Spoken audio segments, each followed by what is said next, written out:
یاد رکھو ہمارے احکام دو رخ لیے ہوئے ہیں، ایک شریعت ایک فطرت، جس کو میں عرض کر چکا ہوں۔ کوئی شریعت کا باغی ہوتا ہے ممکن ہے وہ معاف ہو جائے، شریعت اپنے مجرم کو معاف کر سکتی ہے، فطرت اپنے مجرم کو معاف نہیں کر سکتی۔ شرابی بخشا جائے اللہ کو اختیار ہے، مگر شرابی کے گردے خراب نہ ہو، نشہ نہ ہو، یہ کیسے ممکن ہے؟ تو شریعت اپنے مجرم کو معاف کر دیتی ہے، فطرت اپنے مجرم کو معاف نہیں کرتی۔ مطلب کیا ہے؟ جیسا ماں باپ کے ساتھ کرو گے تمہاری اولاد تمہارے ساتھ ویسا کرے گی۔ کیش پیمنٹ ہے اس دنیا کے اندر، اگر چاہتے ہو کہ تمہاری اولاد تمہارا خیال کرے تو ماں باپ کا تم خیال کرو۔ کہانی ہے بچپن میں پڑھی تھی ہم نے، اندھیری رات میں ایک جوان باپ، جوان بیٹا بوڑھے باپ کو لیے جا رہا تھا، ندی نزدیک آئی، ٹھنڈی ہوا آنے لگی، جب ندی نزدیک آئی تو باپ نے اوپر بیٹھے ہوئے کاندھے پہ کہا میرے لال گہرے پانی میں ڈبونا۔ بیٹا رک گیا، کیا کہتے ہو؟ کہا میں صحیح کہہ رہا ہوں، گہرے پانی میں ڈبونا، کم پانی میں بڑی مشکل سے دم نکلتا ہے۔ کہا کیا کہہ رہے ہیں؟ کہا بیٹا جو تو کرنے جا رہا ہے میں کر چکا ہوں۔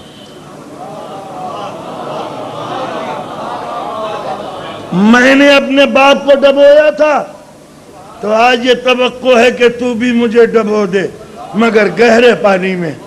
بیٹا چند قدم چلا، رکا، ٹھہرا، پلٹا۔ بیٹا پلٹ کیوں رہے ہو؟ کہا میں تاریخ دہرانا نہیں چاہتا، میں بھی بیٹے کو پال رہا ہوں۔ تو آپ نے اندازہ لگایا کہ اس دنیا میں جیسا انسان کرتا ہے یہ عمل مکافات ہے، یہ جرموں کی سزا ہے کہ تم نے بھی کسی کے گھر اجاڑے تھے، آج تمہارے بھی گھر اجڑے ہیں، کل تم نے بھی نہتوں کو مارا تھا، آج بھی تم کو نہتہ کر کے مارا جا رہا ہے، کل تم نے دوسروں کی عزتیں لوٹی تھی، آج تمہاری عزتیں لوٹ رہی ہیں، چیختے کیوں ہو؟ For every action there is equal and opposite reaction۔ یہ عمل مکافات ہے، قدرت کبھی، فطرت کا نظام کبھی کسی کو معاف نہیں کرتا۔ لمحوں نے خطا کی تھی، صدیوں نے سزا پائی، یہ کل مسلمانوں نے جو غلط حرکتیں کی تھیں آج اس کا یہ قہری رد عمل ہے جو ہماری نسلوں کا وصول ہو۔ مسلمان نے بھی کسی کے گھر اجاڑے ہوں گے تو گھر اجاڑو ہے، کچھ ایسے بھی جرم کیے ہوں گے کہ جس کو قدرت کبھی معاف نہیں کرتی۔ لہذا یہ آج مسلمانوں کی ذبح حالی خود اس بات کا ثبوت ہے کہ ہمارے گزشتہ اعمال ہمارے آنکھوں کے سامنے آ رہے ہیں۔ یہ وقت کی عجیب و غریب پکار ہے جو کبھی ختم نہیں کر سکتی۔ اور اب سمجھ میں آتا ہے ثانیہ زہرا کا وہ جملہ، اے کوفیو تم روتے رہو گے، تم نے جرم ہی ایسا کیا ہے کہ تمہاری خطائیں کبھی معاف نہیں ہو سکتی۔ محسوس کیا؟ یہ تھا وہ ظلم و ستم کا قہری رد عمل جو کربلا نے دنیا کے سامنے تصویر پیش کی۔ یہ تمہاری بدعملی، اس کا نتیجہ یہ ہوا کہ وہ کوفہ و مکہ، وہ مدینے کی دنیا جو یزید کے ہاتھوں پر بیعت کر کے اتلا رہی تھی، کربلا کے بعد مدینے والوں نے توڑ دی یزید کی بیعت، مکے والوں نے انکار کر دیا بنی امیہ سے۔ کربلا کے بعد وہ تیز آندھیاں چلی تو جس کا نتیجہ بنی امیہ کا ظلم و ستم ہوا۔ کربلا کے بعد جب مکے و مدینے والوں نے یزید کی بیعت توڑ دی اور انکار کر دیا تو پھر یزید کا جلال بسر بن ارتاد کی شکل میں نمودار ہوا۔ حسین بن نمیر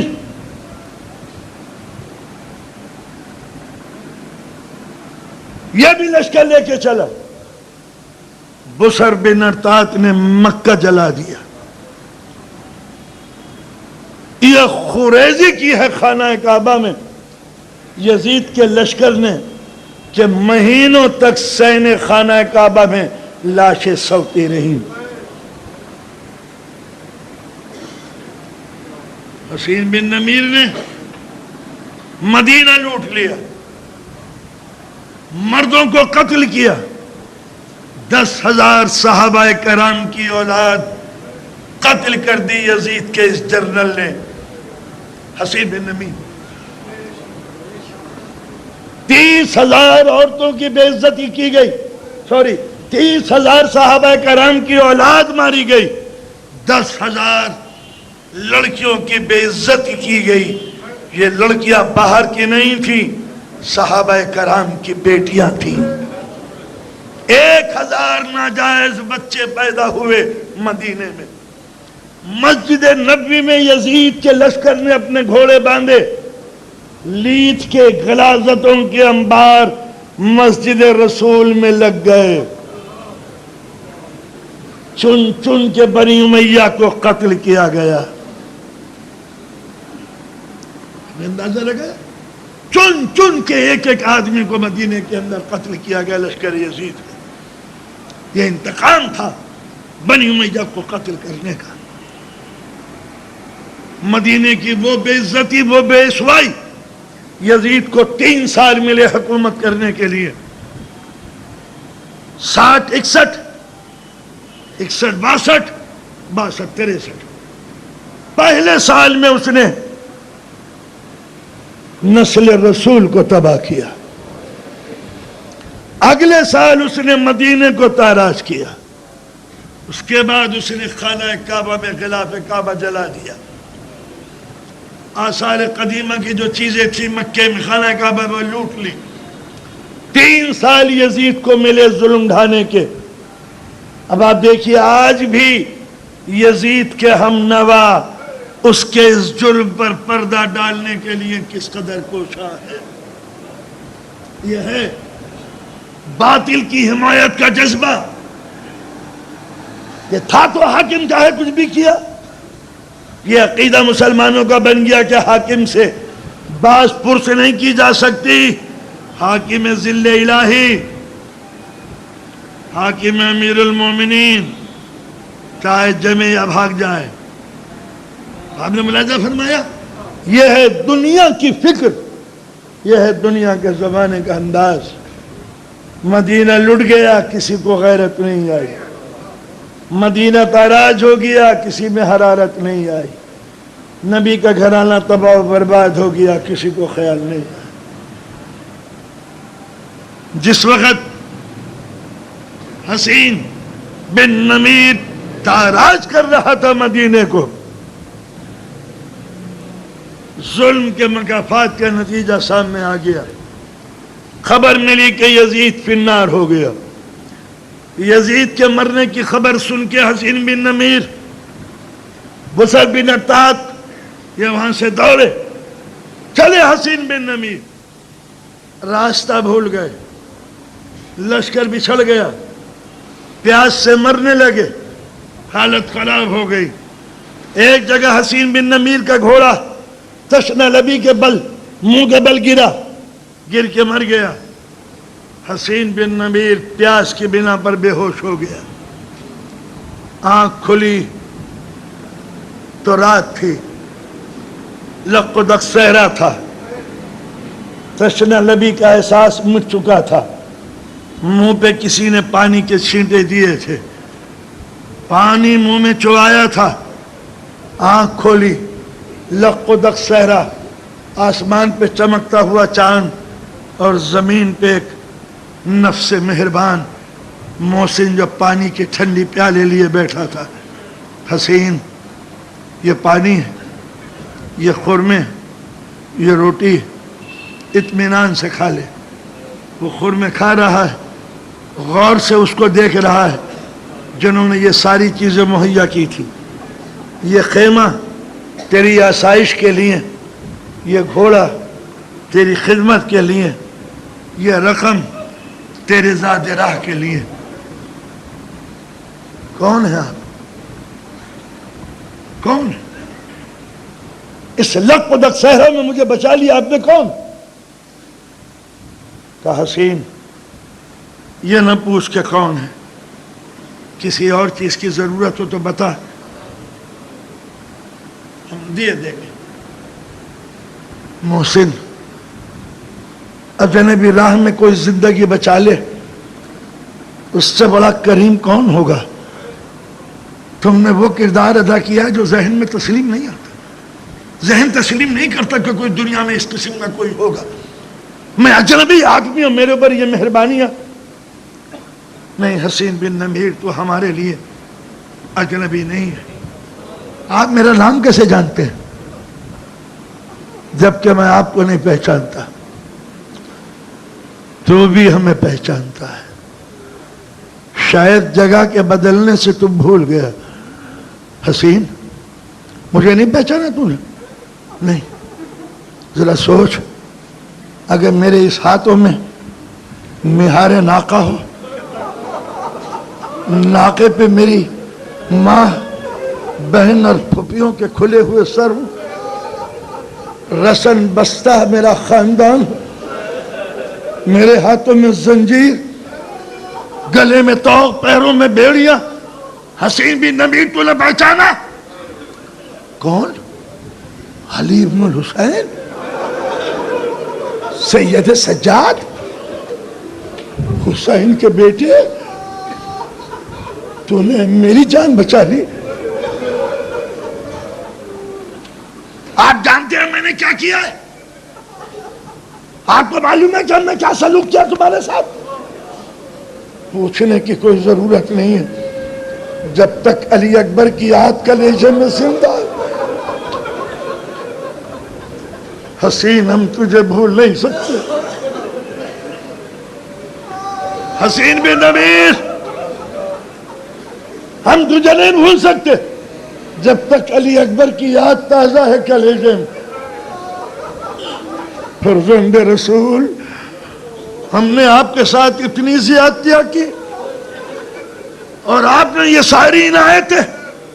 جب آپ سنیے گا حسین، اس وقت ہم تیرے مہمان تھے.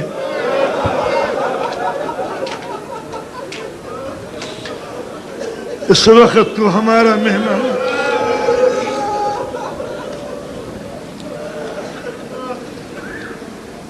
سید سجاد، میں ہوں یزید کا گورنر حسین بن نمیر. یزید مر چکا، اس کا پورا لشکر میرے ساتھ ہے. آپ ہاتھ بڑھائیے، میں بیعت کرتا ہوں. آپ میرے خلیفہ. اب امام کے تیور بدل گئے. حسین چلا جائے یہاں سے. کل اسی بیعت کے لیے تو نے میرے بابا کا سر کاٹا تھا. چلا جا. یہ تھے کہ جنہوں نے عمل کیا ہے، رد عمل نہیں. اور پھر مدینے میں انقلاب آیا. چن چن کے ایک ایک بنی امیہ کو مدینے کے لوگوں نے قتل و غارت گری کا پیغام دیا. کوئی نہیں بچا. قبریں کھود ڈالی مسلمانوں نے مدینے کے. بنی امیہ کی ساری قبروں کو ہڈیاں نکال کر جلا کے ہوا میں منتشر کر دی. کسی قبر کو چھوڑا نہیں. مروان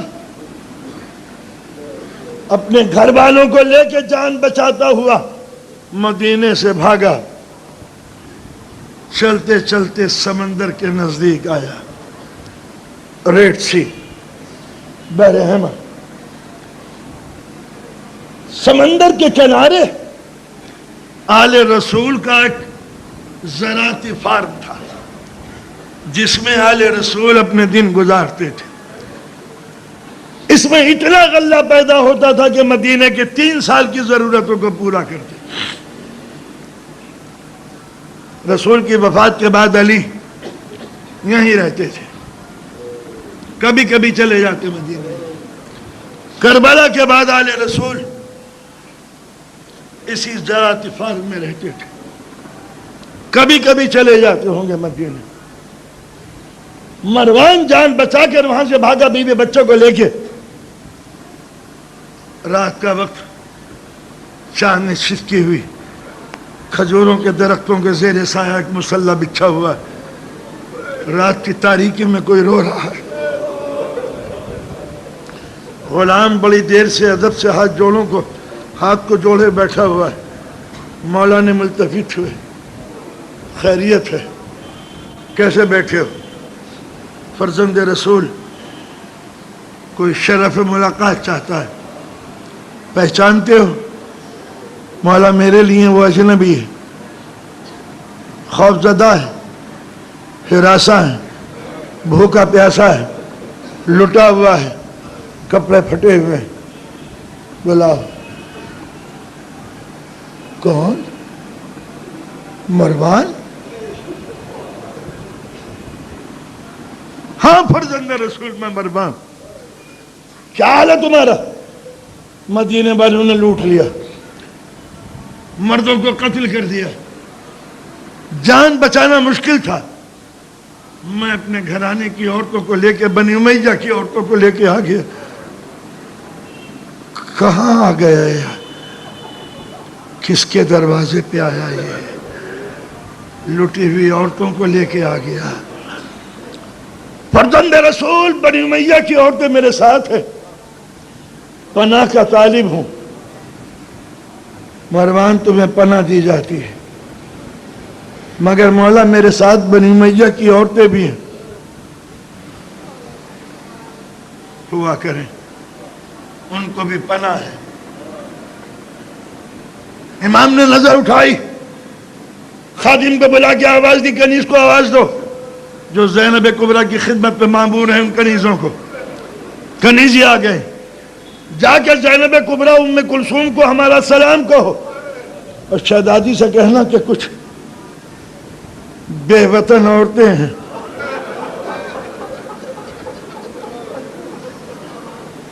ان کے ساتھ حسن سلوک برتا جائے. جب یہ جملے کہے تو ایک مرتبہ مروان چونکا. مولا کیا زینب کبریٰ کے سامنے یہ عورتیں جائیں گی؟ مگر مولا ان عورتوں میں عائشہ بنت عثمان بھی ہے. کوئی فرق نہیں پڑتا. الگ سے یہ نام جانتے ہیں امام نے کیوں لیا؟ مروان نے کیوں لیا الگ سے نام؟ کہ اس میں عائشہ بنت عثمان. کربلا کی جب خبر سنی مدینے والوں نے تو بنی امیہ کی عورتیں ناچتی گاتی ہوئی مدینے میں نکل آئیں. جو عورت سب سے آگے آگے کربلا کی مصیبتوں کا مذاق اڑا رہی تھی وہ یہی عورت تھی. یہ جواب ہے کہ ہمارے بزرگ پیاسے تھے. کربلا جواب ہے ہمارے بزرگ مظلوم تھے. کربلا جواب ہے ہمارے بزرگ کو محصور کیا گیا تھا. فرزند رسول اس میں عائشہ بنت عثمان ہے. ہوا کرے زینب کبریٰ کی خدمت میں بھیج دو. جیسے ہی بنی امیہ کی یہ لٹی کھستی عورتیں آئی ہیں اور زینب کی نظر پڑی، زینب چیخ پڑی، ارے کیا تمہارے ساتھ مسلمانوں نے زیادتی کی ہے؟ تمہارے سروں پہ کوئی ردا نہیں ہے؟ تمہارے زیورات کس نے اتار لیے؟ اے ام کلثوم، بنی ہاشم کی بیٹیوں سے کہہ دو اپنے اپنے زیورات اتار کر ان عورتوں کو پہنا دے، اس لیے کہ ظالموں نے ان کے زیورات چھین لیے. اے زینب، کیا سکینہ کی یاد آئی ہوگی جن کی کانوں کی بالیاں اتار لی، رخساروں پہ تماچا. ربنا آتنا فی الدنیا حسنہ وفی الآخرۃ حسنہ وقنا عذاب النار. ربنا لا تزغ قلوبنا بعد إذ هديتنا وهب لنا من لدنك رحمة